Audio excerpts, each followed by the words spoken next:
স্বাগত জানাচ্ছি মহাসাগর আইটি সলিউশনসের ই-কমার্স টিউটোরিয়ালের প্রথম পর্বে। তো আমরা ওয়েবসাইট ডেলিভারি দেওয়ার পরে প্রথমত আপনাদের সাথে এরকম একটি ইনফরমেশন শেয়ার করি, যেখানে ওয়েবসাইটের ক্লায়েন্ট সাইটের লিঙ্ক এবং অ্যাডমিন লগইনের লিঙ্ক এবং লগইনের জন্য ইমেল পাসওয়ার্ড। তো ফার্স্টে যদি আমরা এই লিঙ্কটা ব্রাউজ করি, এটা হচ্ছে ক্লায়েন্ট সাইট। আপনারা যখন ফার্স্টে সাইট পাবেন, এটা এরকমই ব্ল্যাঙ্ক পাবেন বা কিছু ইনফরমেশন দিয়ে আমরা সাধারণত সাজিয়ে দিয়ে থাকি। এটাকে আমি দেখাবো কিভাবে আমরা স্টেপ বাই স্টেপ বিভিন্ন টিউটোরিয়ালে দেখাবো যে আপনারা কিভাবে কমপ্লিট সাইটটাকে নিজের মতো করে হ্যান্ডেল করতে পারেন বা নিজের মতো করে ডাটা ইনপুট দিতে পারেন। তো আমরা ফার্স্টে কি করব, এটা হচ্ছে ক্লায়েন্ট সাইট, আমরা অ্যাডমিনে লগ ইন করবো। এটা হচ্ছে অ্যাডমিন লগ ইন লিঙ্ক বা জেনারেলি ডোমেইনের পরে অ্যাডমিন/লগইন অ্যাডমিন লিঙ্ক হয়ে থাকে। তো আপনারা এই লিঙ্কে যাবেন লগ ইন করার জন্য। তারপরে হচ্ছে আমরা যে ইমেল পাসওয়ার্ডটা দিব, সেই ইমেল পাসওয়ার্ড দিয়ে ফার্স্টে লগ ইন করবেন। যেমন আমার এখানে লগ ইন করা আছে, একবার লগ ইন করার পরে ওটা সেভ হয়ে যায়। তো এটা সেভ করে নেবেন, যদি নাও হয় তাইলে আপনারা নেক্সট টাইমে বারবার ইমেল পাসওয়ার্ড দিতে হবে না। যাই হোক, আমরা লগ ইন করলাম। লগ ইন করার পরে এটা হচ্ছে আপনার ওয়েবসাইটের অ্যাডমিন প্যানেল। আর ফার্স্ট যে স্ক্রিনটা দেখতে পাচ্ছেন, এটা হচ্ছে ড্যাশবোর্ড। আর ড্যাশবোর্ডে আপনারা ফার্স্টে দেখতে পাচ্ছেন এগুলো হচ্ছে অনলাইন অর্ডার। আর অর্ডারগুলোকে আমরা বিভিন্ন স্টেপে ভাগ করছি, যাতে সহজে আমরা এটা প্রসেসিং করতে পারি এবং সহজে ট্র্যাক করতে পারি। তো ইনিশিয়ালি এখানে সবকিছু জিরো দেখতে পাচ্ছেন, যেহেতু এখানে কোনো ডাটা আপলোড দেওয়া নেই, সব জিরো। তারপরে এটা হচ্ছে ইনকাম এক্সপেন্স রেকর্ড। আপনি প্রতিদিনের ইনকাম এবং এক্সপেন্স রেকর্ডগুলো এখানে দেখতে পারবেন। তারপরে আপনার অ্যাকাউন্টে যে সমস্ত ব্যালেন্সগুলো আপনার ইউজ হয়, আমরা ডিফল্ট কিছু ক্রিয়েট করে দিই, আপনি সেগুলো আবার অ্যাকাউন্ট এখান থেকে ম্যানেজ ব্যালেন্স তৈরি করে নিতে পারবেন। তো এগুলোতে এটা হচ্ছে আজকের ক্রেডিট, আজকে আপনার কোন কোন ব্যালেন্সে টাকা ঢুকলো। এটা হচ্ছে আজকের ডেবিট, আপনার কোন কোন ব্যালেন্স থেকে টাকা বের হয়ে গেল। এবং 3 নাম্বারটা হচ্ছে টোটাল, মানে সব যাবতীয় লেনদেনের পরে আপনার কোন ব্যালেন্সে কত টাকা আছে। আর এটা হচ্ছে একদম ফাইনাল টোটাল। আচ্ছা, তারপরে এখানে দেখবেন বিভিন্ন অপশনের ডে ফিল্টারিং এর অপশন আছে। আপনি ডেট ফিল্টারিং করে আপনার বিভিন্ন ডাটাগুলো ফিল্টারিং করে দেখতে পারবেন। যেমন আপনি আজকের রিপোর্ট দেখতে পারবেন, গতকালকের রিপোর্ট দেখতে পারবেন, লাস্ট 7 দিন বা last 30 days, this month, this year, this last year, এরকম হচ্ছে আপনি ডাটা ফিল্টারিং করে আপনার বিভিন্ন রিপোর্টগুলো অ্যানালাইসিস করতে পারবেন। আচ্ছা, নেক্সটে আসি।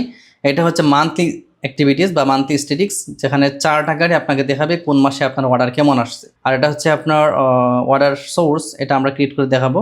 নেক্সটে দেখতে পাচ্ছি আমরা টপ ভিউ প্রোডাক্ট, আপনার সবচেয়ে বেশি প্রোডাক্ট যেগুলো ভিউ হয় এগুলো এখানে দেখতে পারবেন। রাইট পাশে হচ্ছে টপ সেলিং ডিস্ট্রিক্ট, আপনার যে সমস্ত ডিস্ট্রিক্ট থেকে সবচেয়ে বেশি অর্ডার আসে সেগুলো আপনি এখানে দেখতে পারবেন। যেটা আমরা যখন ডাটা আপলোড দিব তখন লক্ষ্য করে দেখতে পারবেন। আর এখানে আমরা কুইক কিছু লিঙ্ক প্রোভাইড করছি, যেখানে আমাদের বেশি কমনলি অ্যাক্সেস নিতে হয়, যেমন product category, supplier, customer, order, account.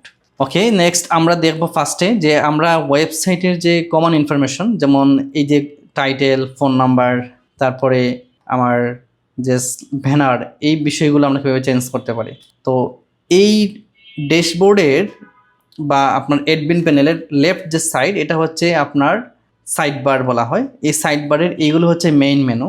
তো এই মেইন মেনুগুলোর নাম দেখলেই বুঝতে পারবেন কোনটার কাজ কি। তো আমরা এই যে এখানে একটু নিচের দিকে স্ক্রল করে দেখতে পারবো ওয়েবসাইট সেটআপ। এই ওয়েবসাইট সেটআপে যদি আমরা ক্লিক করি তাহলে এটার সাব মেনুগুলো বের হবে। এইটা ফার্স্টটা হচ্ছে হেডার। যদি আমরা হেডারে যাই তাহলে দেখতে পারবো এখানে টাইটেল দেওয়া আছে এবং টাইটেল অনুসারে আমরা জাস্ট ভ্যালুগুলো আপলোড দিলেই আমাদের ইনফরমেশনগুলো চেঞ্জ হয়ে যাবে। প্রথম হচ্ছে লোগো, এখানে লোগোর সাইজ রিকমেন্ড করা আছে 160 পিক্সেল বা 60 পিক্সেল হবে। আর ফেভ আইকনটা হচ্ছে 32x32। লোগোটা হচ্ছে এই যে এই লোগোটা, যেমন আমরা একটা লোগো আপলোড দিই, আমার কাছে ইনিশিয়ালি ধরেন আমি আমাদের মহাসাগর আইটি সলিউশনের লোগোটা আপলোড দিচ্ছি, আপনারা আপনাদের লোগোটা আপলোড করে নেবেন। ওকে, নেক্সট হচ্ছে ফেভ আইকন। ফেভ আইকনটা হচ্ছে এই যে আপনার ওয়েবসাইটের হেডিং এর টাইটেলের পাশে ছোট্ট যে আইকনটা, এটাকে বলে ফেভ আইকন। তো এটা আপনি এই সাইজে আপলোড করা ট্রাই করবেন। আমি আপাতত যে কোনো একটা স্কোয়ার সাইজের লোগো বা আইকন এখানে আপলোড দিতে পারি। ওকে, নেক্সট আসেন টাইটেল। টাইটেলটা হচ্ছে আপনার যদি কোনো টাইটেল আপনি ইউনিক টাইটেল ইউজ করতে পারেন, অথবা আপনার ওয়েবসাইটের ডিরেক্ট যে ডোমেইন আছে সেটা দিতে পারেন। এরপর হচ্ছে আপনার কন্ট্যাক্ট নাম্বার, সেখানে আপনার যে কন্ট্যাক্ট নাম্বারটা আছে এটা দিয়ে দিবেন। আর হোয়াটসঅ্যাপ নাম্বার, যদি আপনার কন্ট্যাক্ট নাম্বার এবং হোয়াটসঅ্যাপ নাম্বার দুইটাই সেম হয় তাহলে সেম রাখতে পারেন, যদি হোয়াটসঅ্যাপ নাম্বার ভিন্ন হয় তাহলে ভিন্ন নাম্বারটা এখানে দিবেন। নেক্সট আসেন আপনার ফেসবুক পেজের লিঙ্ক দিতে পারেন এখানে। আর তারপরে আমরা এখানে বিকাশ, নগদের কন্ট্যাক্ট নাম্বার দেওয়ার অপশন রাখছি, এগুলো আপনার ইচ্ছে করে রাখতে পারেন। এরপরে ইমেইল, আপনার বিজনেস ইমেইল বা জিমেইল এখানে ইউজ করতে পারেন।